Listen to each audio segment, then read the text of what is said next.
Naitwa Mhifadhi Mkuu Steven Madenge kutoka Mamlaka ya Usimamizi wa Wanyamapori Tanzania TAWA.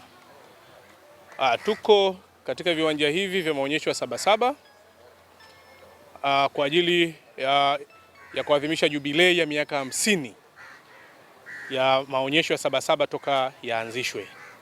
Na katika maonyesho hayo mwaka huu ni mwaka wa kipekee. TAWA kama TAWA tumekuja kipekee safari hii.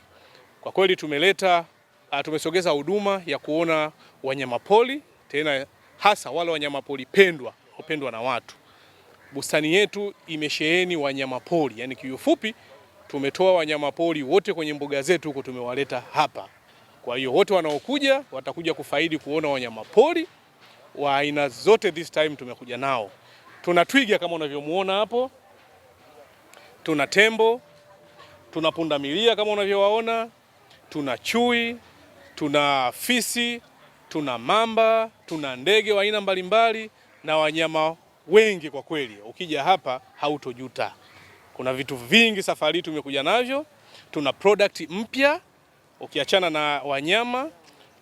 Tunatangaza Pande Marathon ambayo itafanyika tarehe 1 mwezi wa 8 katika msitu wetu wa Pande, na vile tuna product zingine kama tumekuja na nyara. Safari tunauza vile pia nyara mbalimbali za wanyamapori. Wale wanaohitaji kucha za simba, wanahitaji ngozi za pundamilia na simba, zinapatikana hapa. Kwa tuna vitu vingi safari hii. Kwa kweli njooni mjionee wenyewe katika viwanja hivi vya Sabasaba.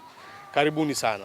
Kiingilio kwa sasa hivi kwa Watanzania tumejaribu kuiweka bei rafiki ili kuweza kuwavutia Watanzania wengi kuja.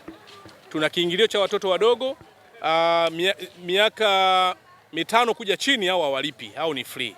Lakini kuanzia miaka 5 mpaka 17 wanalipa shilingi 1000 tu ya Kitanzania.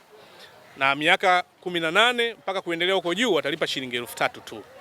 Kwa hiyo tumefanya bei hizo ili kuweza kuwavutia Watanzania wengi waje kuona wanyama wengi safari hii bila purukushani yoyote hapa Sabasaba.